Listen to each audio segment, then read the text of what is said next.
Welcome back to the deep dive, everyone.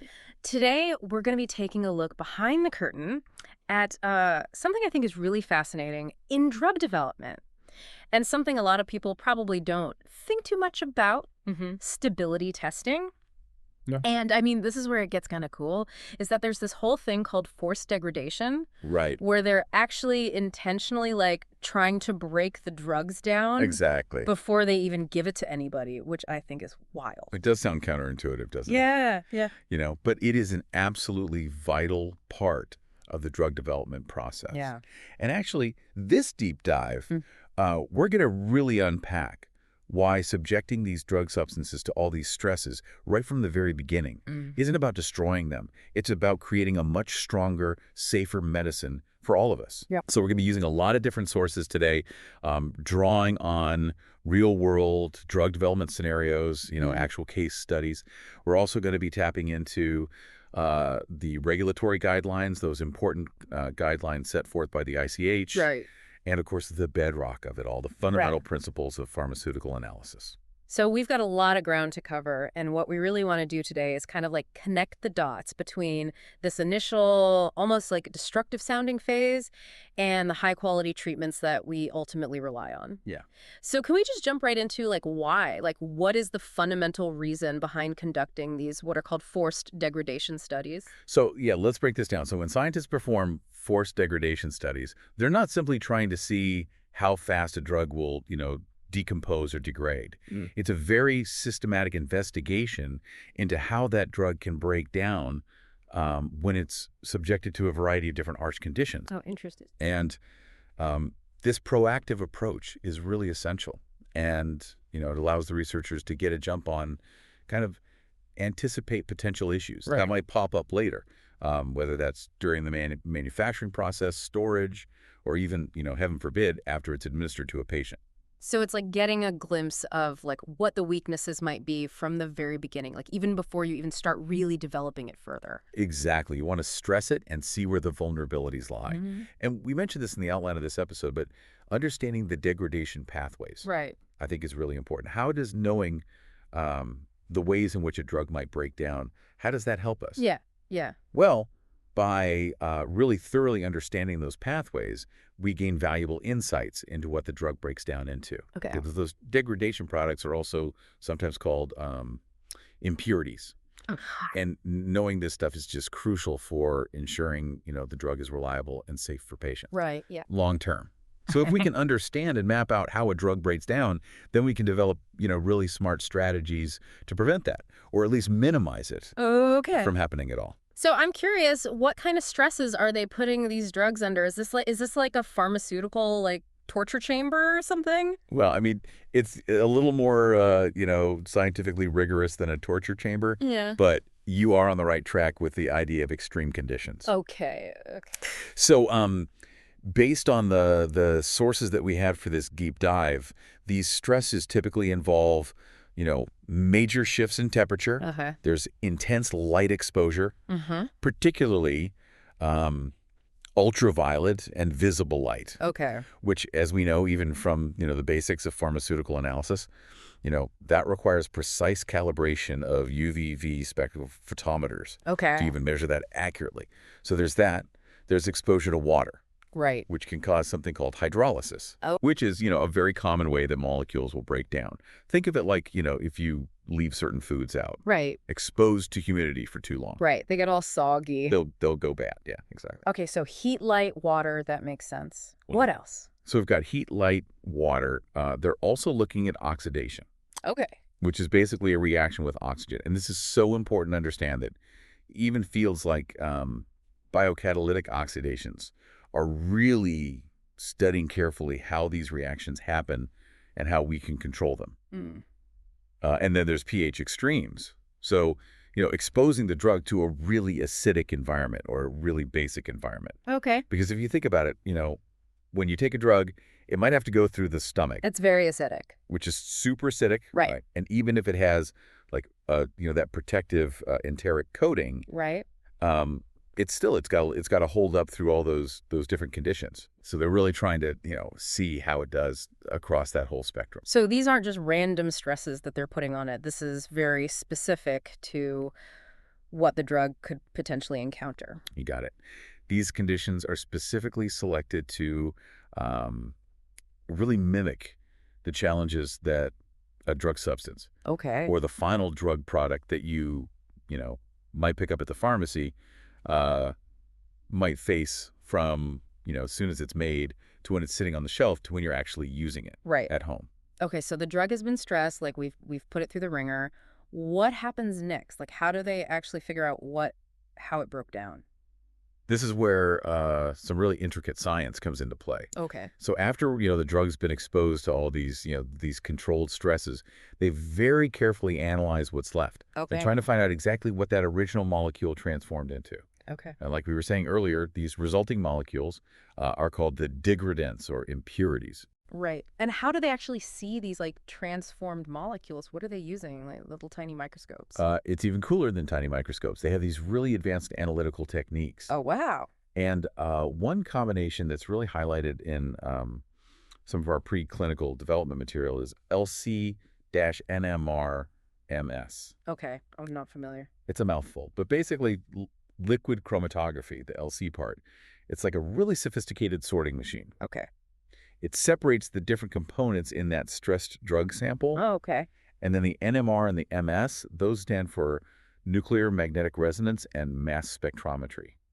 Those are kind of like specialized microscopes. Okay. They help the scientists determine the structure and the weight of each of those separated molecules. Okay. So using all of that detailed information, they can then piece together like the sequence of chemical changes Oh, wow. that the drug went through, which is that degradation pathway. So it's like molecular forensic science. Exactly. It's like CSI for molecules. Oh, I love that. So now we're getting into impurity profiling, identifying like the bad guys, right? Right. Why is that so important? Why do we need to know exactly what these impurities are? I mean, knowing what these impurities are is absolutely vital for patient safety.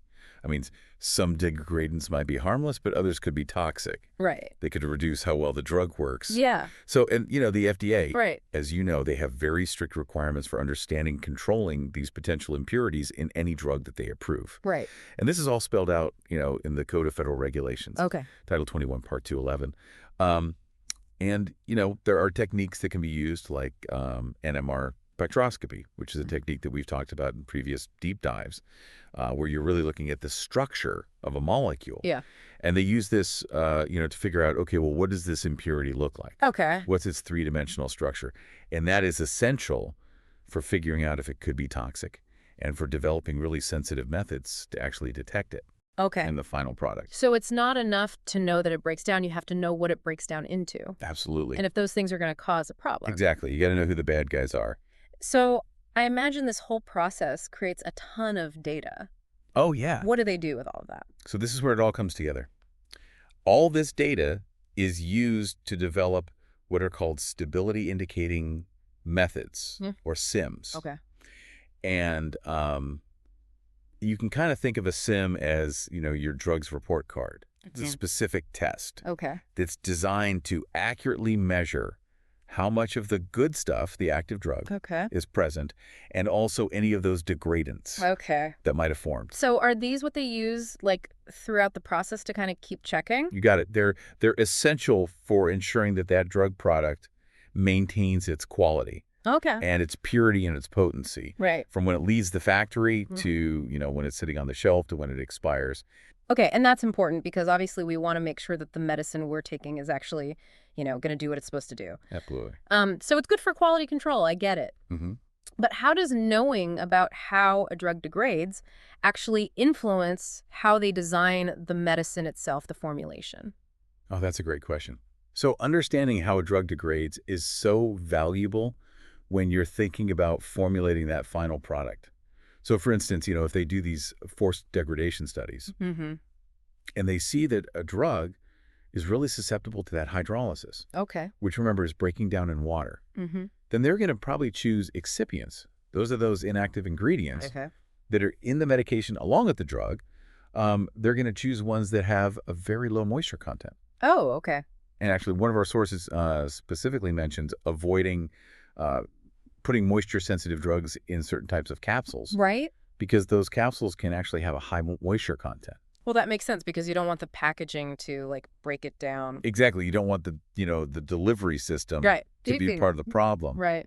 And another example, let's say the studies show that the drug degrades really quickly in stomach acid. Oh, okay. So then they might use an enteric coating, as we've talked about, Right. so that the drug is protected from the acid Oh, wow. until it gets to the intestines where it can actually be absorbed. Okay. So that's directly preventing that pH degradation.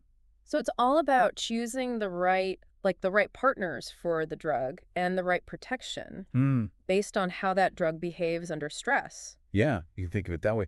Choosing the right inactive ingredients Right. and the right, protective measures like coatings, really building a strong, robust medicine that's designed to last. So this whole process, it's clearly generating a ton of data.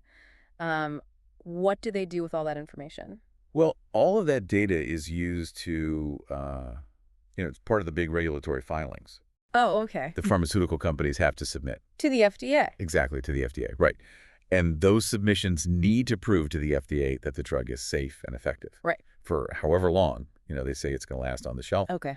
So that data interpretation, explaining what it all means, Right. is crucial. So it's not just about doing the experiments, it's about explaining what those experiments mean. Absolutely. And those agencies, they really scrutinize the data to make sure the drug is well characterized. Right.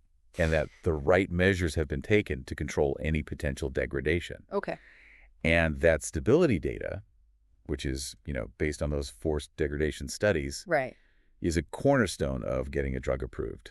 Okay, so we've talked about the theory, we've talked about the process. Can you think of any real-world examples, even if we have to kind of infer them based on the information we have, where this deep understanding of degradation actually led to a better medicine? Yeah, I mean, even if our sources don't lay it out as like a eureka moment. Right. We can see how it works, right? Right. So think back to when we've talked about crystal size distribution. Mm. Different crystal forms of a drug. Right. They can have totally different stabilities. Right. Right. And so that directly affects how you're going to manufacture the drug. Okay. So for instance, controlling the temperature during crystallization, which is something our OPR&D source talks about. Okay. That's essential to make sure that you're only making the most stable form. Right. So you're preventing those degradation issues. Okay, so basically by understanding that different forms can degrade differently, they're controlling the process so they only make the best one. Exactly. You're picking the winner.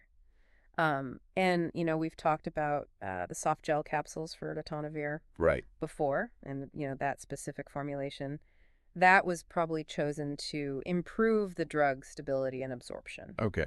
Right. So maybe an earlier version was less stable. Right. Or it didn't dissolve well. And they had to go back to the drawing board. And they're like, how can we make this better? Exactly. And that's where that soft gel formulation came in. Okay, so fine-tuning how the drug is presented to make it more stable. Mm-hmm. Okay, that makes sense. Are there any other examples that you can think of where we can see this in action?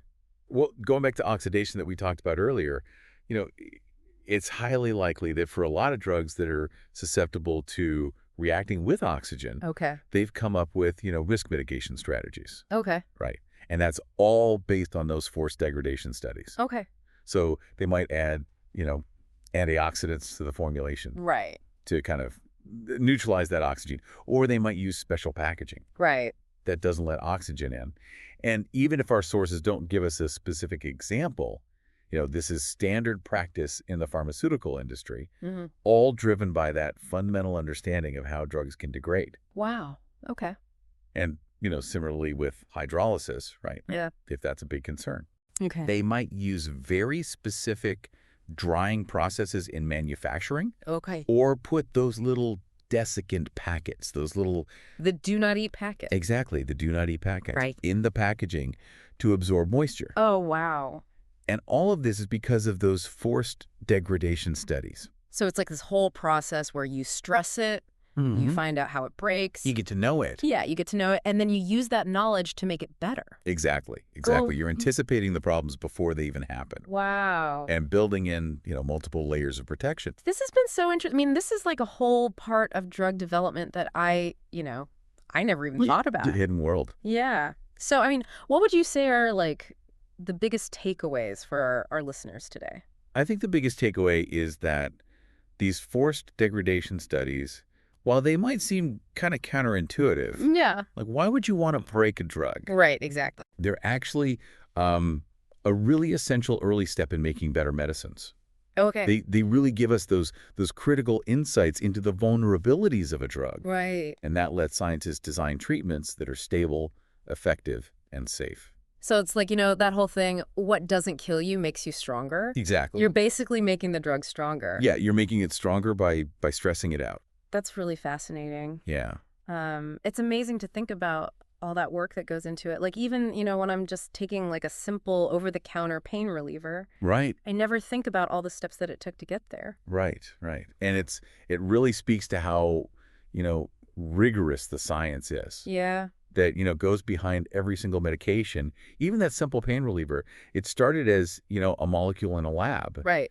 It had to go through this complex manufacturing process. They had to choose just the right packaging to keep it safe Right. and stable. It's a whole journey for that little pill. It is. And that journey is all about ensuring the quality Right. of the medicines that we all use. Yeah. I'm definitely going to think about that the next time I take anything. Yeah. Well, thanks for joining us for that deep dive today. It was fascinating. My pleasure. To our listeners, be sure to tune in next time as we explore Yes. another exciting topic in the world of pharmaceuticals. Until then, See ya! bye-bye.